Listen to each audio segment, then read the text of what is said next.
الحمد للہ رب العالمین والعاقبۃ للمتقین والصلاة والسلام علی سید الانبیاء والمرسلین وعلی آلہ وصحبہ وازواجہ واہل بیتہ وعفادہ اجمعین دائما ابدا الی یوم الدین. اما بعد فاعوذ باللہ من الشیطان الرجیم. بسم اللہ الرحمن الرحیم. لا اکراہ فی الدین قد تبین الرشد من الغی فمن یکفر بالطاغوت ویؤمن باللہ فقد استمسک بالعروۃ الوثقی لا انفصام لها واللہ سمیع علیم.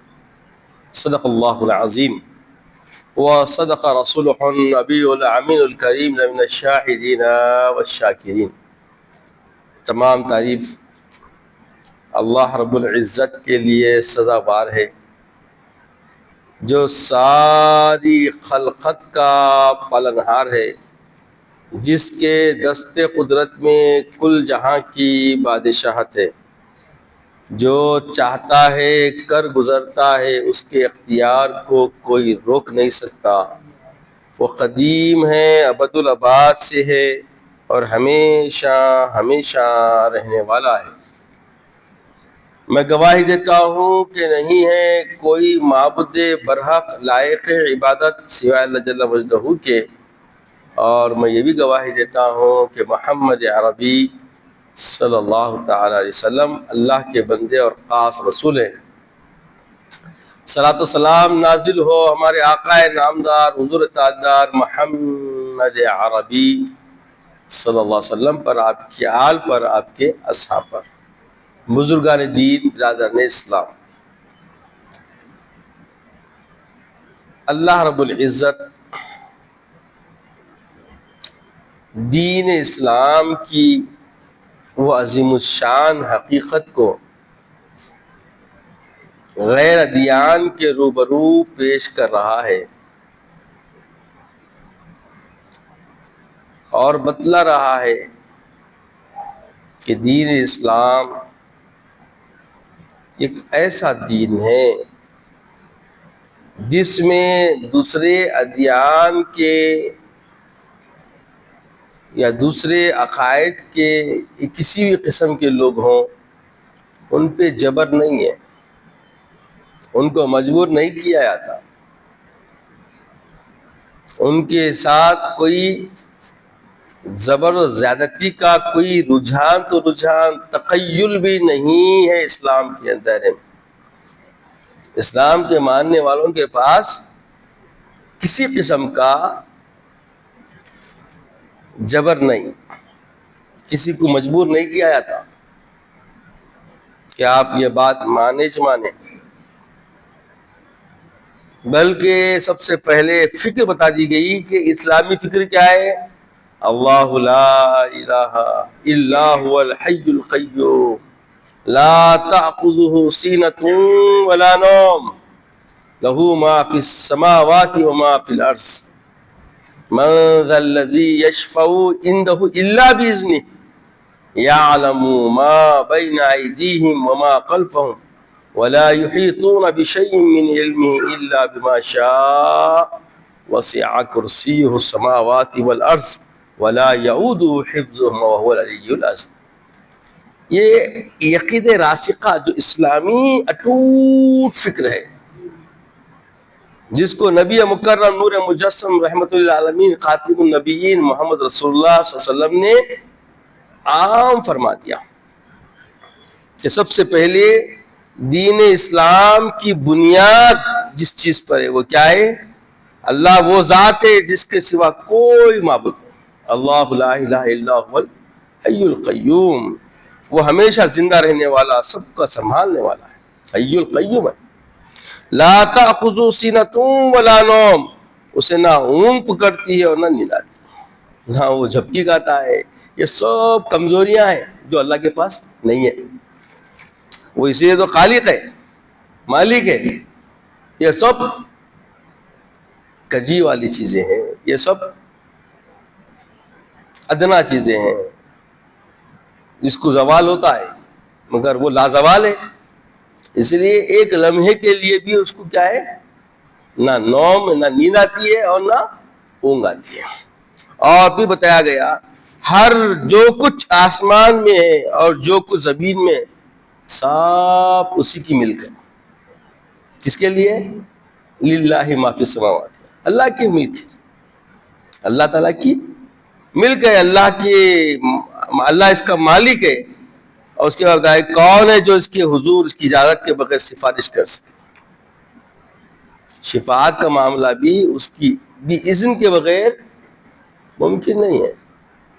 انہیں جس کو اپنی پاس حاضر ہونے اور یشفع شفاعت کا معاملہ کرنے کی اذن دیتا ہے وہی لوگ اس کی طرف رجوع ہو سکتے ہیں. جسے وہ پسند نہیں کرتا، جسے وہ نہیں چاہتا، جرت کوئی کر نہیں سکتا. ارادہ بھی ہے، حوصلہ بھی ہے تو ممکن نہیں. بغیر اس کی اذن کے کوئی اس کی بارگاہ میں حاضری نہیں دے سکتا. بھی بتایا گیا کہ وہ ان مخلوقات کے سامنے اور پیچھے ہر چیز کو کیا ہے، جانتا ہے. جو کچھ سامنے ما بین ایدیہم وما خلفہم، پیچھے رکھنے والے، چھپانے والے، ظاہر کرنے والے ہما قسم کے لوگ ہوتے ہیں. اور ان کی ہر طبیعت، ہر سوچ، ہر ارادے کو اللہ تعالیٰ کیا ہے، جانتا ہے، عارف ہے وہ. اور وہ لوگ اس کے علم میں کسی چیز کا احاطہ نہیں کر سکتے مگر جتنا وہ چاہے. اللہ جتنا چاہتا بس وہاں تک ہی وہ پہنچ سکتے.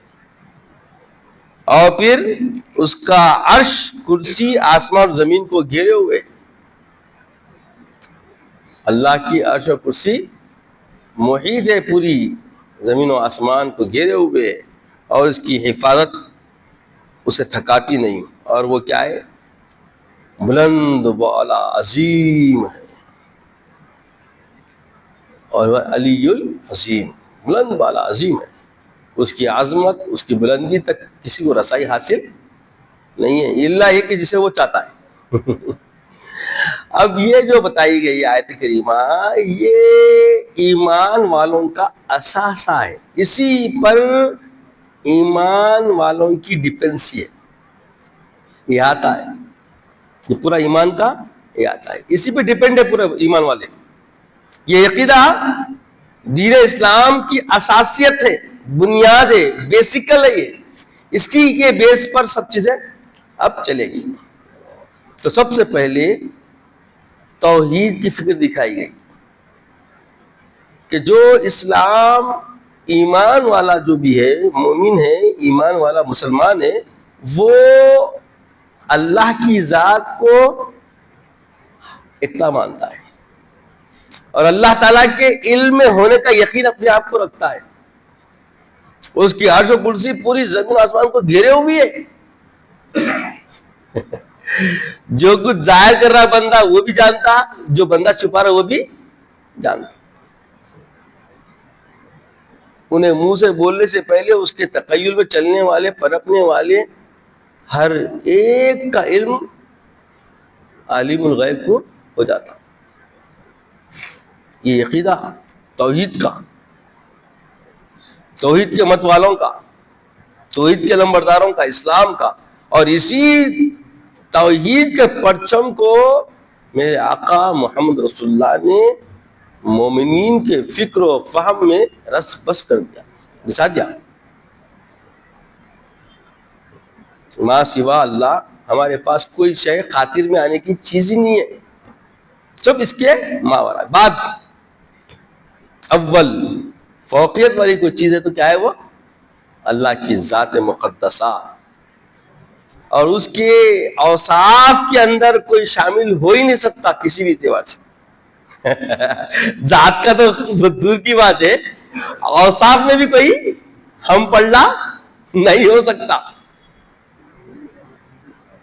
یہ مسلمان کا عقیدہ، مسلمان کا ایمان اصل یہی ہے. اسی کو میرے آقا محمد رسول اللہ نے رسالت کے ذریعے عام فرمایا. آپ کا استحکام دین کا جو معاملہ ہے اسی پہ ڈیپینڈ ہے. اس لیے آیت الکرسی بہت دین کی اساسیت کو ایسا بالکل سمجھیے ہرا بھرا کر دیتی. کثرت سے اس کی تلاوت کرتے رہنا، اٹھتے بیٹھتے چلتے پھرتے گھر سے نکلتے وقت، ہر مصیبت کے وقت، ہر راحت کے وقت اگر نکلے تو اللہ لا الہ الا هو الحی القیوم ہمیشہ بندے کے منہ میں کہنا چاہیے. کیوں کہ اللہ زندہ بھی ہے، قائم بھی، دائم بھی ہے، اور دوسروں کو حیات بخشنے والا بھی ہے. اس کے بغیر کچھ چلنے والا بھی چارہ نہیں ہے. یہ مومن اسلام کے ماننے والوں کا نظریہ بولیے، عقیدہ بولیے، اساسیت اسی پہ ڈپینڈ ہے. اور پھر اتنا مضبوط کرنے کے بعد، اتنا مستحکم کر دینے کے بعد اپنے ماننے والوں کو اللہ تعالیٰ بتاتا ہے کہ لا اکراہ فی الدین. یہ سب تم علمبردار بن گئے، اللہ کے دین کے متوالے بن گئے، اللہ کے توحید کے علمبردار بن گئے. اب تم حقیقت کو پہنچ گئے، اپنی تخلیق کی حقیقت کو، مخلوق ہو کے خالق کی حقیقت کو پا لیا، تم معرفت مل گئی. تو اس معرفت کے ملنے کے بعد تم بے قابو نہیں ہونا. نہیں ماننے والے، منکر کرنے والے، اسلام کے مخالفت کرنے والے، اسلام سے بالکل دور رہنے والے، اسلام کو نہیں قبول کرنے والوں، جو بھی مذہب رکھنے والے، جو بھی عقیدہ رکھنے والے، ان پہ زبردستی تم نہیں کرنا. اس آیت کریمہ جو لا اکراہ فی الدین، جو میں نے خطبے کے بعد آیت کریمہ تمہید کے طور پہ پڑھی، اس کی شان نزول میں دو شان نزول آتے ہیں. ایک حضرت حسین، سعد سے، حسین سین سے نہیں ہے، سعد یہ حسین رضی اللہ تعالیٰ عنہ، جو انصاری صحابی ہے. جب اللہ کے رسول مدینہ منورہ تشریف لا لیے ہجرت کر کے، تو انصار جو صحابہ تھے، وہ لوگ انصاری لوگ جو لوگ تھے پہلے اسلام کے پہنچنے سے پہلے، وہ لوگ یہودیوں سے پڑوسی رہنے کی وجہ سے دوستی رکھتے تھے. اور دوستی کے ساتھ ان کا معاملہ کیا تھا، جب بھی اب بچے بعض یہودی بن جاتے تھے یا کوئی بیماری وغیرہ آتی کرتی تو تیمارداری کے لیے یہودیوں کے حوالے کرتے تھے. اور شروع سے یہودیوں کا ایک مشین رہا کہ وہ لوگ تیمارداری کرنا، بیماروں کو دیکھ ریکھ کرنا، کرانا، ایسا ان کے مشغلے ان کے پاس رہے. تو اس میں جو نا یہ لوگ بھی کیا ہوتے تھے، ان کو بھی رسد ہموار ہوتی تھی، اپنے بچوں کو چھوڑ دیتے تھے. تو حضرت حسین کے دو بیٹے تھے، وہ لوگ یہودی بن چکے تھے. جب میرے آقا علیہ السلام جب ہجرت فرما کے مدینہ طیبہ تشریف لائے، تو وہ اپنے بچوں کو زبردستی کرنے لگے کہ مسلمان بن جاؤ، مسلمان ہو جاؤ، اسلام آ گیا، اسلام حق پرست مذہب ہے، اسلام لا لو. مجھے زبردستی کرنے لگے. تو یہ آیت کریمہ نازل ہوئی. پھر بتایا گیا کہ جو یہود لوگ تھے، ان کے بچے بیمار ہوتے تو ان کی حیات کے تحفظ کی فکر میں، ان کی زندگی کی فکر میں، اور ان کو جو ہے نا صحت مندی کی فکر میں کیا کرتے تھے، لوگ تیمارداری کے لیے کیا کرتے تھے، بچوں کو دیتے تھے. تو یہود کیا کرتے تھے، بچوں کی نہ صرف ان کے بیمار کی تیمارداری کرتے تھے، بلکہ کیا کرتے تھے، ان کو یہودی بنانے کے کام بھی مشین اپنا شروع کر دیتے تھے. تو اللہ کے رسول کی بارگاہ میں آ کے عرض کرنے لگے انصار صحابہ کہ یا رسول اللہ، ہم اپنے بچوں کو زبردستی کر کے واپس لے لیں ان سے. ہم تو خوشی خوشی دیے تھے ان کو، کئی کے لیے بچے بیمار تھے ہمارے. اب ہمارا دین معلوم ہو گیا، ہم باطل کو جانتے نہیں تھے، اب باطل کیا ہے ہم کو معلوم ہو گیا، حق ہم کو سمجھ میں آ گیا. تو اس حق کی روشنی کے لیے ہمارے بچوں کو منور کرنے، ان کے سیروں کو منور کرنے کے لیے کہ ہم زبردستی ان سے بچوں کو لے لیں. تو فوری آیت کریمہ نازل ہو گئی، لا اکراہ فی الدین. تو اب ہو کر یہ اس آیت کریمہ کا جو پس منظر شان نزول بیان کیا گیا، اس میں واضح طور پہ ایسے حالات میں جبکہ اسلام طاقت بن کے ابھر رہا ہے، ویسے موقع پر ہی اس بات کا سد باب کر دیا گیا، روک دیا گیا کہ دین اسلام کے اشاعت اور دین اسلام کی دعوت کے معاملے میں کسی کو مجبور نہیں کیا جائے گا، جبر نہیں کیا جائے گا. اللہ کی توحید ایسی نہیں کہ زبردستی کسی پہ مہر لگا دی جائے اور اس کو مجبور کیا جائے کہ وہ توحید کے دائرے میں آ جائے. تو گویا ساری دنیا کے لیے چیلنج ہے اسلام کا. کس بات کا چیلنج ہے؟ کہ اسلام زبردستی سے نہیں پیدا، جو کہ جس کے توحید کے ہم علمبردار ہیں، اسلام کی ڈیپینڈنسی جس کے اوپر ہے، وہ مالک، وہ آقا، وہ پروردگار ہی حکم دے رہا کہ دین کے لیے زبر نہیں، زبردستی نہیں. دین کی دعوت، دین کی اشاعت کے کام میں کہیں پر بھی کسی قسم کی کراہت کے ساتھ کسی کو مدعو نہیں کیا جائے گا. کوئی ناپسند کرتا ہے تو اس کی ناپسندی اس کو مبارک. اس کو مائل کرنے کے لیے جبر دین میں کہیں پر بھی نہیں ہے، کبھی نہیں رہا ایسا. اب جو الزام آتا ہے یہ الزام ہی ہے فقط، کیونکہ قرآن چھپا ہوا نہیں ہے ہمارا. دنیا میں کہیں پہ بھی کوئی بیٹھ کے پڑھ سکتا، جانکاری حاصل کر سکتا. دین اسلام ہی ایک ایسا مذہب ہے، اس کی ہر باریکی، اس کی ہر نزاکت، ہر چیز روشن سب کے سامنے کھلی عیاں پڑی ہوئی ہے. اب تفقہ فی الدین اللہ کی دین ہے. پڑھنے کے بعد اس کی سمجھ بوجھ ہر ایک پہ آشکار نہیں ہوتی. جسے چاہتا ہے وہ بولیے، جسے چاہتا ہے وہ نواز دیتا، روشن کر دیتا. تفقہ فی الدین ہر ایک کے رس بس میں، اختیار میں نہیں ہے. تو تفقہ فی الدین کا معاملہ عطا کرنے والا وہی مالک ہے جس کا دین ہے، وہی اس کا مالک ہے جس کا دین ہے. مگر اس کے لیے کسی کو زبردستی کیا جائے گا، مجبور کیا جائے گا، دو ٹوک انداز میں اسلام نے منع کر دیا. اب جو لوگ اتنا واضح، شفاف، دو ٹوک والا دین جس میں زبردستی نہیں ہے، مجبور نہ کرنا دین میں نہیں ہے، ہدایت گمراہی سب کس کے دست میں؟ اللہ کے ہاتھ میں. واضح ہوگا سب. لا اکراہ فی الدین قد تبین الرشد من الغی. کیا بولے؟ دین میں کوئی زبردستی جبر نہیں، ہدایت گمراہی سے بالکل واضح ہو چکی ہے. قد تبین الرشد من الغی. گمراہی کیا ہے اور حق دین کیا ہے، دونوں چیزیں کیا ہوئی؟ واضح ہو گئی ہے. پس جو شخص طاغوت کا انکار کرے اور اللہ پر ایمان لائے تو اس نے ایک مضبوط سہارا پکڑ لیا. وَمَن يَكْفُرْ بِالطَّاغُوتِ وَيُؤْمِنْ بِاللَّهِ فَقَدِ اسْتَمْسَكَ بِالْعُرْوَةِ الْوُثْقَىٰ. رسول اللہ سے جڑ گیا، رسالت سے جڑ گیا، مضبوط پکڑ لیا اللہ کی رسی، رسول اللہ کی ذات. بولیے، اللہ کی رسی مضبوط کیا ہے؟ وہ رسول اللہ کی ذات. کیونکہ رسول اللہ صلی اللہ علیہ وسلم نے جو توحید کے جام صحابہ کو پلائے، قیامت تک آنے والی امت کے لیے راہ ہموار فرمائے، ایسا مضبوط کوئی راستہ، کوئی دست ہے تو بتاؤ. اللہ سے جوڑنے والا پہلو کون ہے؟ ذات محمد رسول اللہ.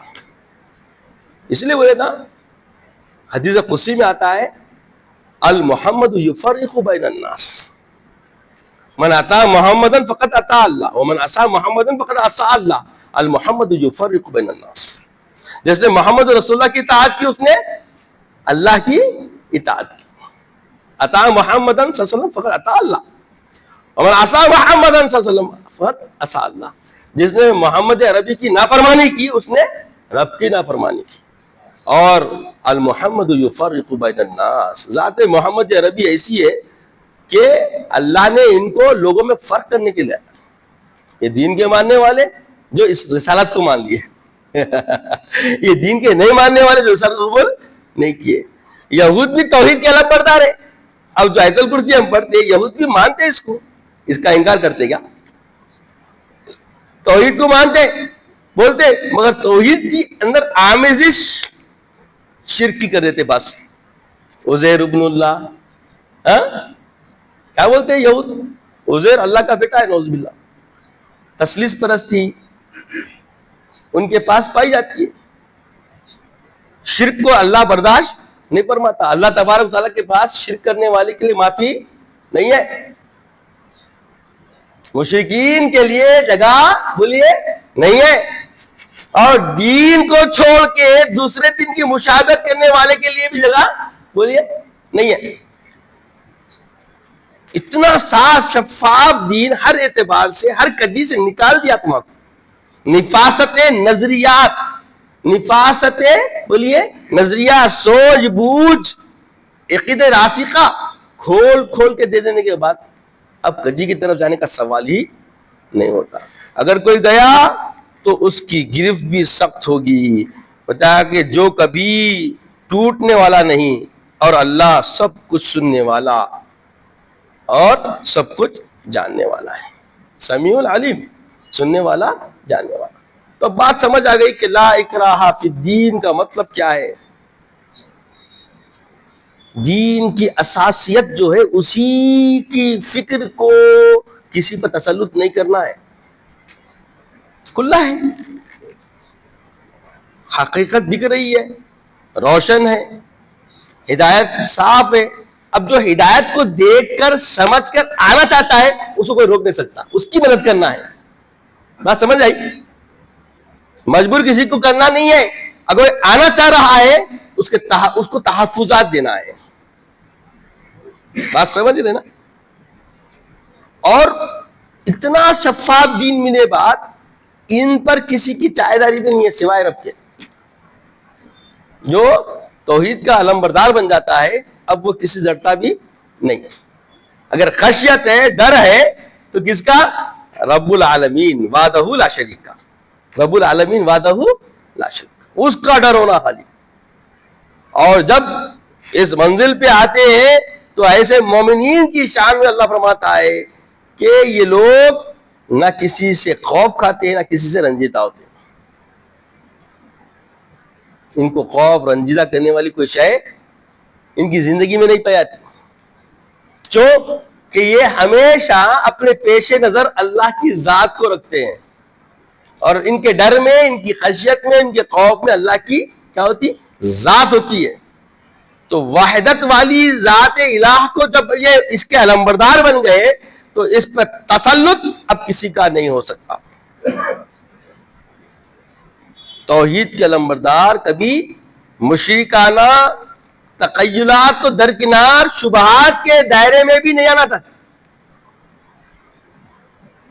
اب جو تہذیب کے نام سے, اب جو ترقی کے نام سے, اور اب جو اصول و ضوابط کی قواعدگی اور قاعدگی بے قاعدگی کا نظریہ لے کر جو تشابہ لیتے ہیں دوسروں سے, ان کی خیر نہیں ہے.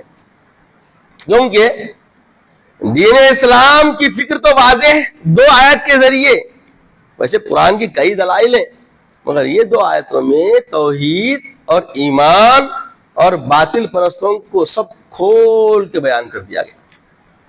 اور یہ جو باطل پرست جو اسلام پہ الزام دیتے نا, ارے بھائی اسلام زبردستی لوگوں کو یہ کرتے وہ کرتے, یہ سب الزام کے سوا کچھ نہیں, بلکہ ہر انسان کو انسانیت کا شعور دین اسلام سے عام ہوا. دنیا میں انسانیت لوگ بھول چکے تھے. انسانیت کس کو بولتے لوگوں کو معلوم نہیں تھا. صلہ رحمی کیا ہے معلوم نہیں تھا. کسی کے ساتھ حسن سلوک کرنا لوگوں کو بھول چکے تھے لوگ. انسان ان سب کو شعور میں لانے والے ہمارے آقا سیدنا محمد رسول اللہ صلی اللہ علیہ وسلم. اس لیے آپ کو معلم انسانیت کہا جاتا ہے, اور ہر کوئی مانتا ہے. انسانیت سے آشنائی کروانے والے, انسانیت سے انسان کو ملانے والے میرے آقا محمد رسول اللہ صلی اللہ علیہ وسلم. تو بات سمجھنے کی ہے, یہ پیغام دینے والے محمد رسول اللہ رسول ہے ہمارے, اور رسالت کے ذریعے جو پیغام ہم تک پہنچائے اب وہ ہمارے لیے کیا ہے؟ مشعل راہ بن گئے. اس لیے اللہ فرمایا من اطاع محمدا فقد اطاع اللہ ومن عصى محمدا فقد عصى اللہ. المحمد یفرق بین الناس. تو فرق کیسے ہوتا ہے؟ پھر اللہ دوسرا فرماتا ہے وما آتاکم الرسول فخذوه وما نهاکم عنه فانتهوا. میرا محبوب جو بات دے جو کی تو لو, اس میں کچھ کرو نہ تو.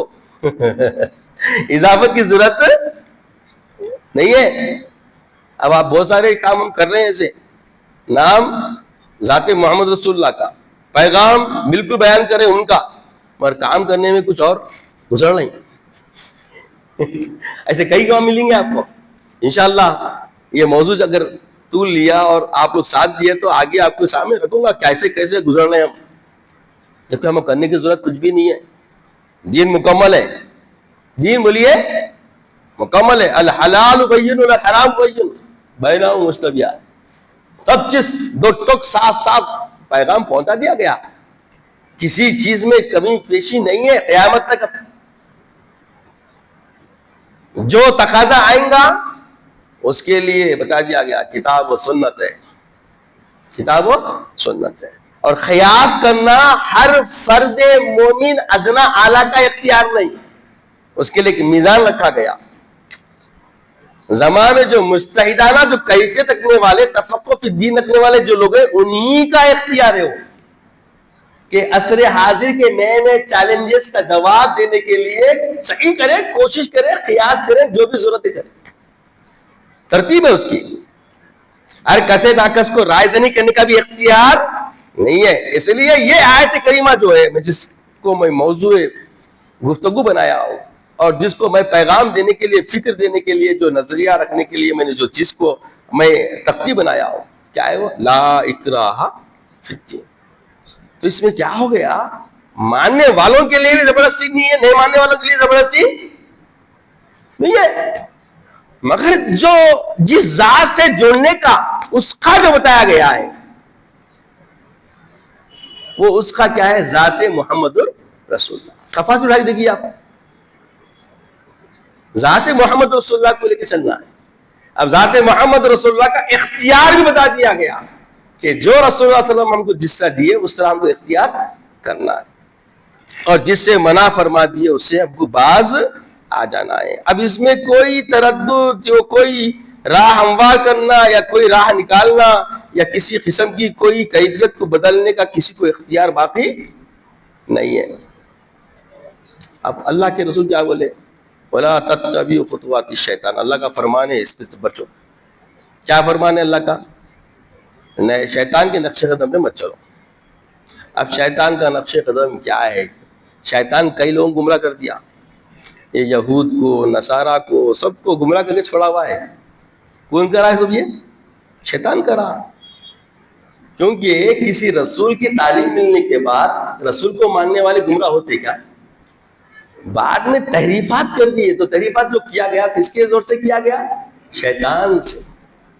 شیطان کے شر سے بچ نہیں سکے اور ان کے مذہب میں تحریف ہو گئی، اور تحریف ہونے کی وجہ سے وہ باطل ہو گئے.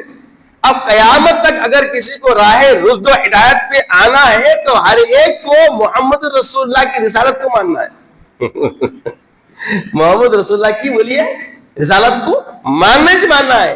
اور جو محمد رسول اللہ کی رسالت کو مانا وہ اللہ کی توحید کا علم بردار بن سکتا ہے، ورنہ نہیں تو گمراہ ہے. کوئی بھی دین رہنے دو، کیونکہ اللہ نے سند دی ہے تو دین اسلام کو سند دی ہے کہ اللہ کے پاس اگر کوئی دین ہے جس کو اللہ نے قبول کیا وہ دین اسلام ہے. مگر اتنا راسخ دین ملنے کے بعد بھی پھر ایک پابندی ماننے والوں کو لگا دیے کہ آپ زبردستی کسی کو نہیں کر سکتے. زبردستی کرنا باطل پرستوں کا کام ہے. جیسے اب آپ یہ زمانہ دیکھ رہے ہیں، آپ آنکھوں کو دکھ رہا، حالات سامنے ہیں، مجبور کرنے کی کوشش کی جا رہی ہے.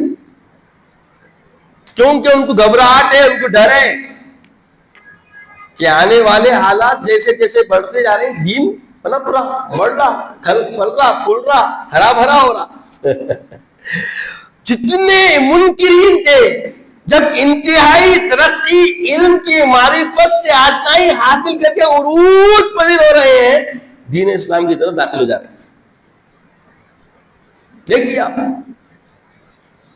یہ کسی سے ڈھکی چھپی کچھ ہم بناوٹی اسلام کے ماننے والے ہم نوا ہے تو ہم بول دے رہی، ایسا کچھ بھی نہیں ہے.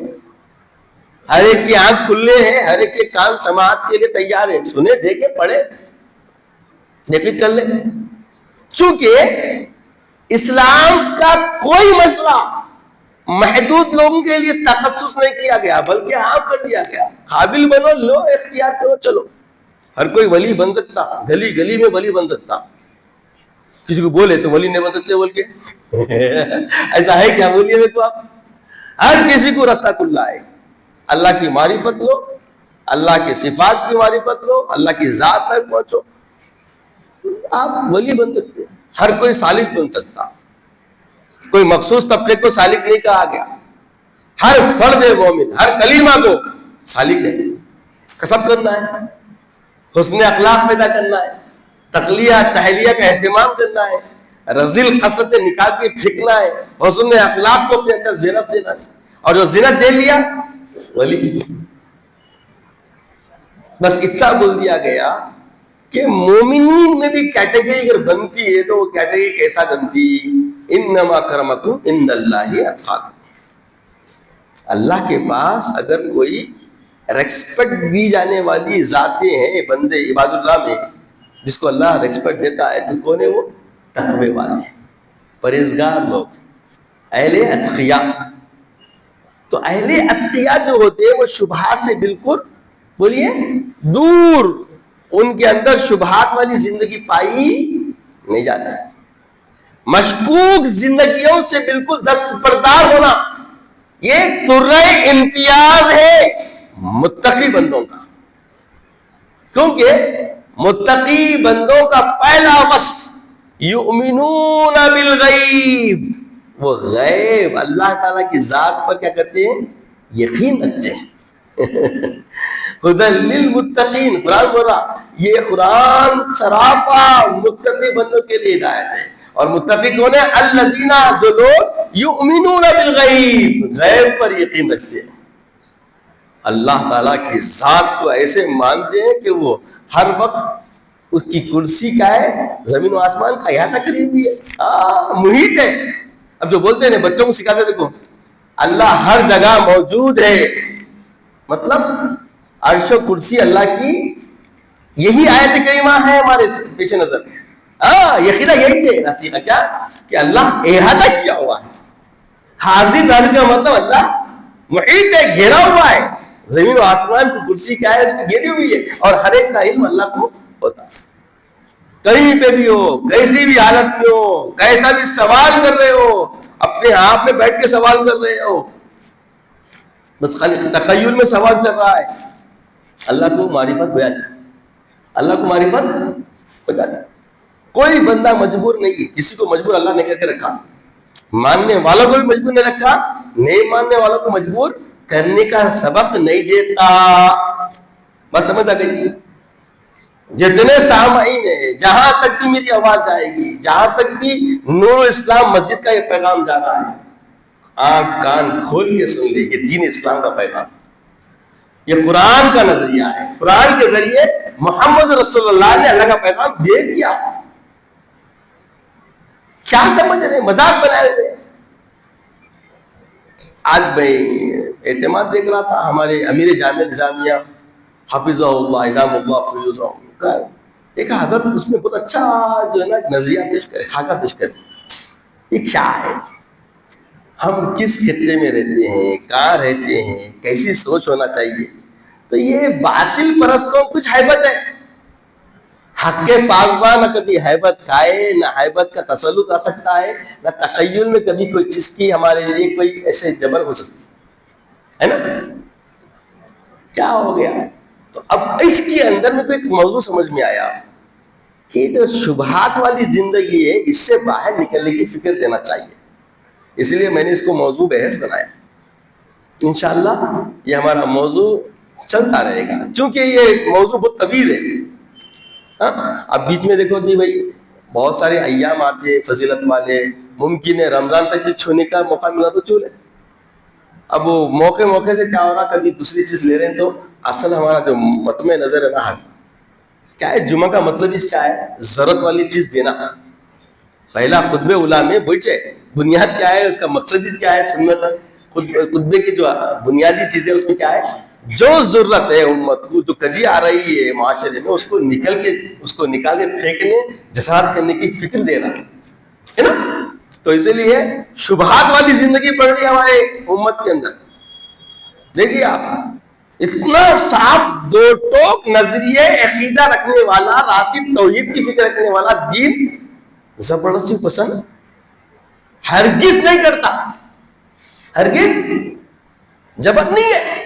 اور پھر عقائد اہل سنت والجماعت تو اور بھی بالغی کے ساتھ، نفاست کے ساتھ اور اٹوٹ اللہ کی حمایت، رسول اللہ صلی اللہ علیہ وسلم کے اسوے کے مطابق چلنے والی فکر رکھنے والا بھی.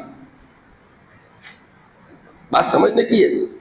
تو اس کو ہم بہت واضح انداز میں ہر ایک کے سامنے پیش کرنے کا نظریہ اور ساہس رکھتے ہیں، کیونکہ ہم کو کوئی چیز کا ڈر اس لیے نہیں ہے نہ ہم چھپانے والے ہیں نہ چھپنے کی کوشش کرنے والے ہیں، حقائق ہے. اب جس کو سمجھ میں آتا قبول کرے، سمجھ میں آتا قبول نہ کرے، مجبور کسی کو نہیں کرتا. مذہب نہیں سکھاتا آپس میں بیر رکھنا، ہندی ہیں ہم وطن کے ہندوستان ہمارا. اچھی فکر دیا شاعر حضرت علامہ اقبال نے، ہے نا، بہترین فکر دی. دیکھیے ایسے لوگ تھے ہمارے رہنما رہبر کہ جو جس صوفیزم جو ہمارے پاس ہے اس کو لوگ سمجھے نہیں سکتے. یہ ایک پیغام پہنچانے کا، اشاعت دین کا ایک کامل نظریہ ہے، اور اگر یہ سمجھ گئے سب کو دین کی فرحت پوری دل تک حرارت میں پہنچتی. اب اس کو لوگ کچھ جو ہے کم ظرف اور کم عقل لوگوں نے اس کا مذاق بنا دیا، اس کو اپنے مطلب کے لیے استعمال کرنے کی جسارت کر لیے. نس پرست لوگوں نے بھی اس میں کچھ آگے بڑھ کے حصہ لیا. انشاءاللہ آگے ان پہلوؤں کو میں خود کھول کے جب رکھوں گا تو آپ دیکھیں گے ہاں یہ بات صاف صاف.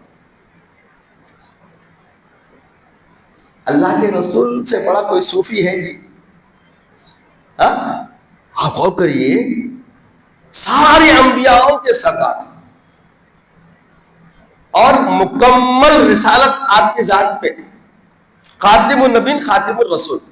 بس یہ درجہ کافی ہے نہیں ہے پوری دنیا کے واسطے؟ بولیے. ایسے بڑے منصب پہ ہونے کے باوجود، قدرت کے اتنے تقرب رکھنے کے باوجود، ان کی زندگی میں جو عاجزی نظر آتی، ایسی مثال پہ دنیا صبح قیامت میں نہیں دے سکتی. کوئی دے سکتا؟ بولیے. کیا ذات محمد رسول اللہ ہے. اتنا بڑا مقام ملنے کے باوجود عاجزی ان کے ساری اتنی اتنی اتنی اتنی آخری پیغام دیتے، قل صلاتی نسکی محمای امتی للہ رب العالمین.